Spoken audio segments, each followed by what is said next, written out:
واقعات سیرت النبی صلی اللہ علیہ وآلہ وسلم قسط نمبر 67 اپنا اسلامک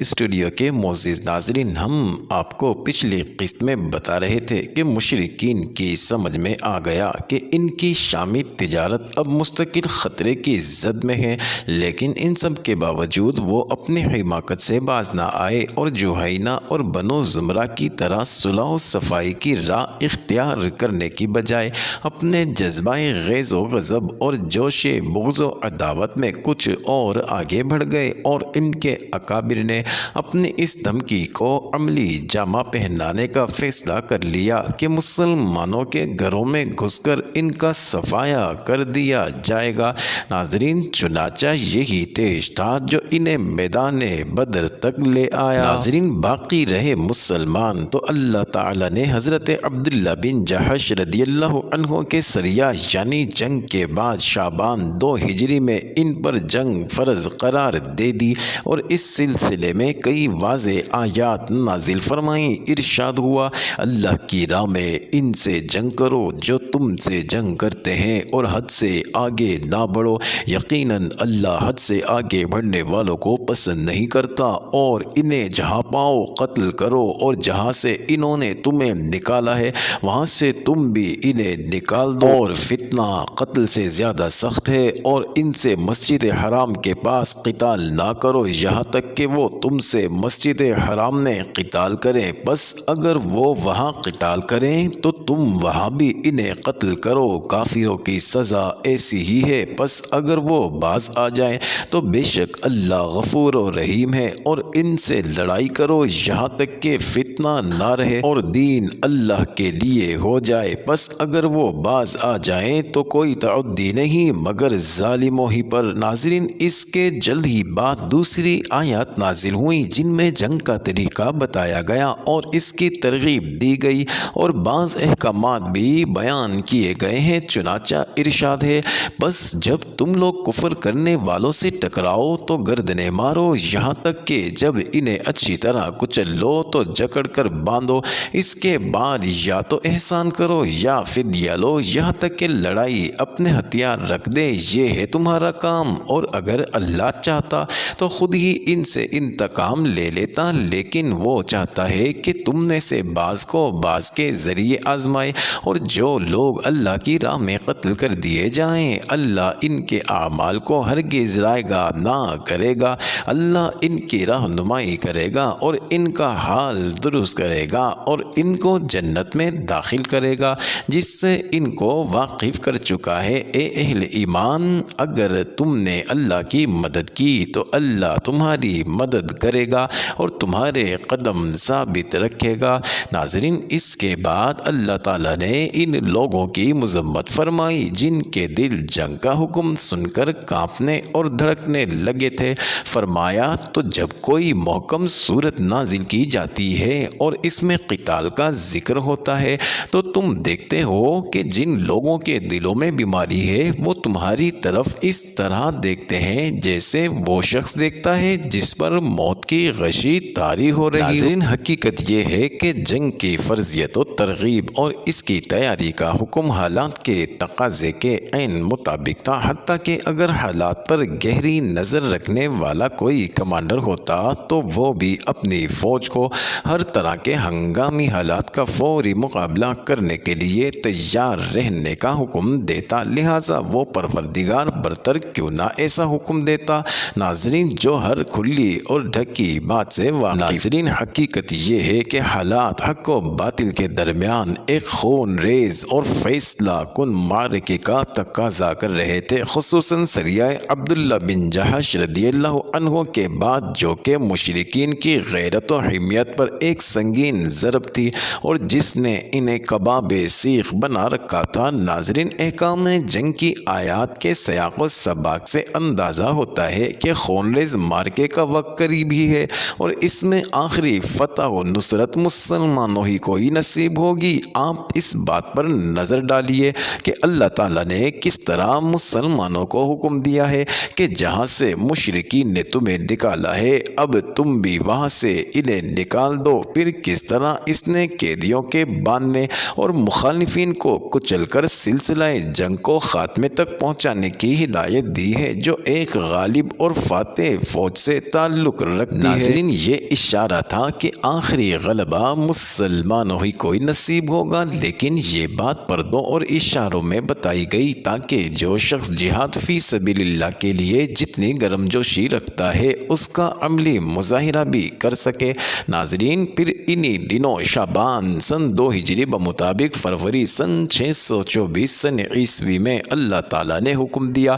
کہ قبلہ بیت المقدس کی بجائے خانہ کعبہ کو بنایا جائے اور نماز میں اسی طرف رخ پھیرا جائے۔ ناظرین، اس کا فائدہ ہوا کہ کمزور اور منافق یہود جو مسلمانوں کی صف میں محض اضطراب و انتشار پھیلانے کے لیے داخل ہو گئے تھے، ناظرین کھل کر سامنے آ گئے اور مسلمانوں سے علیحدہ ہو کر اپنی اصل حالت پر واپس چلے گئے، اور اس طرح مسلمانوں کی صفیں بہت سے غداروں اور خیانت کوشوں سے پاک ہو گئی۔ ناظرین، تحویل قبلہ میں اس طرف بھی ایک لطیف اشارہ تھا کہ اب ایک نیا دور شروع ہو رہا ہے جو اس قبلے پر مسلمانوں کے قبضے سے پہلے ختم نہ ہوگا، کیونکہ یہ بڑی عجیب بات ہوگی کہ کس قوم کا قبلہ اس کے دشمنوں کے قبضے میں ہو، اور اگر ہے تو پھر ضروری ہے کہ کسی نہ کسی دن اسے آزاد کرایا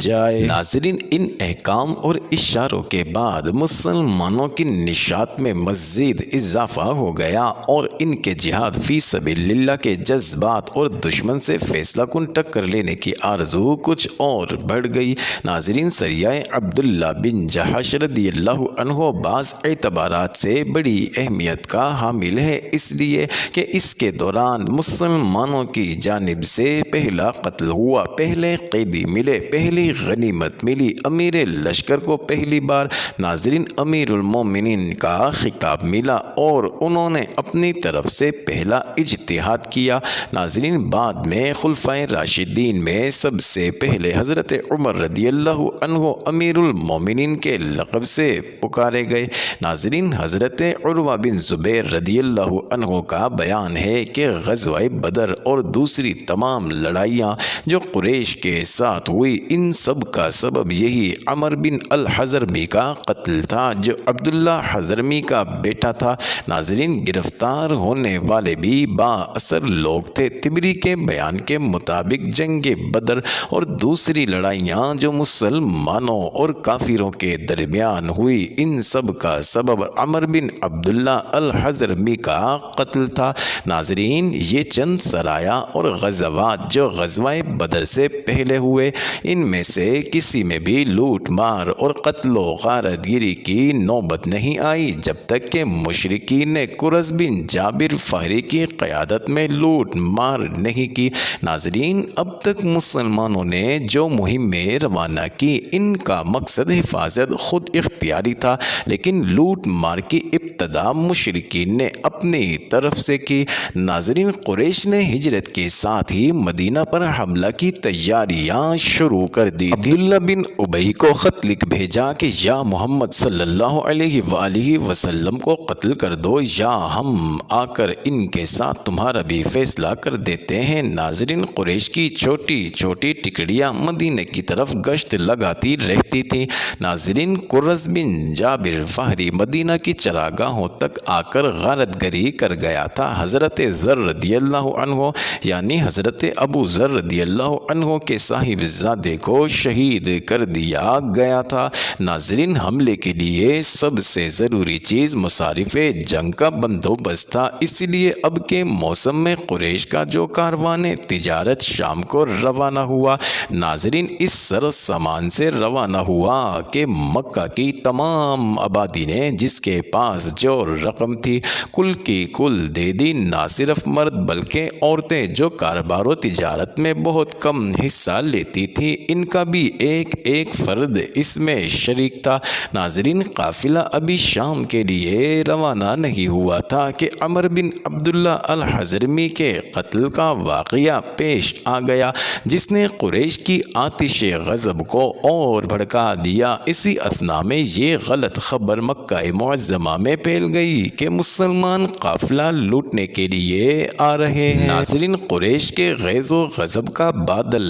بڑی زور و شور سے اٹھا اور تمام عرب پر چھا گیا۔ ناظرین، غزوہ عشیرہ کے ذکر میں آ چکا کہ قریش کا ایک قافلہ مکے سے شام جاتے ہوئے نبی کریم صلی اللہ علیہ وآلہ وسلم کی گرفت سے بچ نکلا تھا۔ یہی قافلہ جب شام سے پلٹ کر مکہ واپس آنے والا تھا تو نبی کریم صلی اللہ علیہ وآلہ وسلم نے طلحہ بن عبید اللہ اور سعید بن زید رضی اللہ عنہما کو اس کے حالات کا پتہ لگانے کے لیے شمال کی جانب روانہ فرمایا۔ یہ دونوں صحابی مقام حورا تک تشریف لے گئے ناظرین، اور وہیں ٹھہرے رہے۔ جب ابو سفیان قافلہ لے کر وہاں سے گزرا تو یہ نہایت تیز رفتاری سے مدینہ پلٹے اور رسول اللہ صلی اللہ علیہ وآلہ وسلم کو اس کی اطلاع دی۔ ناظرین، اس قافلے میں اہل مکہ کی بڑی دولت یعنی 1000 اونٹ تھے جن پر کم از کم 50,000 دینار یعنی 262 کلو سونے مالیت کا ساز و سامان بار کیا ہوا تھا، حالانکہ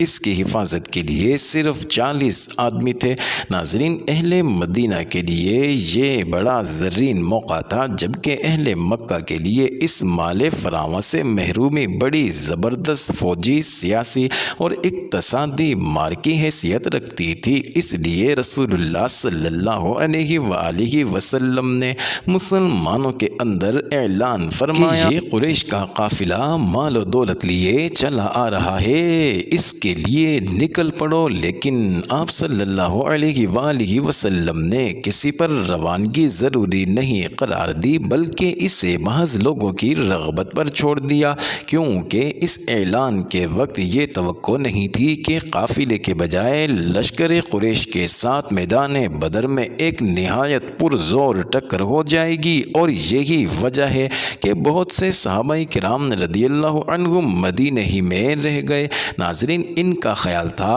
کہ رسول اللہ صلی اللہ علیہ وآلہ وسلم کا یہ سفر آپ کی گزشتہ عام فوجی مہمات کی طرح ہی ہوگا، اور اسی لیے اس غزوے میں شریک نہ ہونے والوں سے کوئی باز پرس نہیں کی گئی۔ ناظرین، رسول اللہ صلی اللہ علیہ وآلہ وسلم روانگی کے لیے تیار ہوئے تو آپ کے ہمراہ کچھ اوپر 300 افراد تھے، یعنی 313 یا 314 یا پھر 317، جن میں سے 82 یا 83 یا پھر 84 مہاجر تھے اور بقیہ انصار۔ پھر انصار میں سے 61 اوس سے تھے اور 170 قبیلہ خزرج سے۔ ناظرین، اس لشکر نے غزوے کا نہ کوئی خاص اہتمام کیا تھا، نہ مکمل تیاری، چنانچہ پورے لشکر میں صرف 2 گھوڑے تھے، ایک حضرت زبیر بن العوام رضی اللہ عنہ کا اور دوسرا حضرت مقداد بن اسود کندی رضی اللہ عنہ کا، اور 70 اونٹ جن میں سے ہر اونٹ پر 2 یا 3 آدمی باری باری سوار ہوتے تھے، یعنی ایک اونٹ رسول اللہ صلی اللہ علیہ وآلہ وسلم، حضرت علی رضی اللہ عنہ اور حضرت مرثد بن ابی مرثد غنوہ رضی اللہ عنہ کے حصے میں آیا تھا، جن پر تینوں حضرات باری باری سوار ہوتے تھے۔ ناظرین، مدینے کا انتظام اور نماز کی امامت پہل حضرت ابن ام مکتوم رضی اللہ عنہ کو سونپی گئی، لیکن جب نبی کریم صلی اللہ علیہ وآلہ وسلم مقام روحہ تک پہنچے تو آپ صلی اللہ علیہ وآلہ وسلم نے حضرت ابو لبابہ بن عبد المنذر رضی اللہ عنہ کو مدینے کا منتظم بنا کر واپس بھیج دیا۔ ناظرین، لشکر کی تنظیم اس طرح کی گئی کہ ایک جیش مہاجرین کا بنایا گیا اور ایک انصار کا۔ ناظرین، مہاجرین کا علم حضرت علی بن ابی طالب رضی اللہ عنہ کو دیا گیا اور انصار کا علم حضرت سعد بن معاذ رضی اللہ عنہ کو، اور جنرل کمان کا پرچم جس کا رنگ سفید تھا حضرت مصعب بن عمیر رضی اللہ عنہ کو دیا گیا۔ ناظرین، میمنہ کے افسر حضرت زبیر بن العوام رضی اللہ عنہ مقرر کیے گئے اور میسرہ کے افسر حضرت مقداد بن اسود رضی اللہ عنہ اور جیسا کہ ہم بتا چکے ہیں کہ پورے لشکر میں صرف یہی دونوں بزرگ شاہ سوار تھے۔ ناظرین، ساقہ کی کمان حضرت قیس بن ابی صعصع رضی اللہ عنہ کے حوالے کی گئی اور سپہ سالار اعلیٰ کی حیثیت سے ناظرین جنرل کمان رسول اللہ صلی اللہ علیہ وآلہ وسلم نے خود سنبھالی۔ ناظرین، رسول اللہ صلی اللہ علیہ وآلہ وسلم اس نامکمل لشکر کو لے کر روانہ ہوئے تو مدینے کے دہانے سے نکل کر مکہ جانے والی شاہراہ عام پر چلتے ہوئے ناظرین بحر روحہ تک تشریف لے گئے۔ پھر وہاں سے آگے بڑھے تو مکہ کا راستہ ناظرین بائیں جانب چھوڑ دیا اور داہنے جانب کترا کر چلتے ہوئے نازیہ نامنی جگہ پہنچے۔ ناظرین، منزل مقصود بدر تھی۔ پھر نازیہ کے ایک گوشے سے گزر کر وادی رحقان پار کی۔ ناظرین، یہ وادی نازیہ اور درہ صفرا کے درمیان ایک وادی ہے۔ اس وادی کے درہ صفرا سے گزرے، پھر درہ سے اتر کر وادی صفرا کے قریب جا پہنچے اور وہاں سے قبیلہ جہینہ کے دو آدمیوں یعنی بسیس بن عمرو اور عدی بن ابی الزغبہ کو قافلے کے حالات کا پتہ لگانے کے لیے بدر روانہ فرمایا۔ معزز ناظرین، یہ انٹرسٹنگ ویڈیو جاری ہے۔ اگلی ویڈیو قسط نمبر 68 میں دیکھنا مت بھولیے گا۔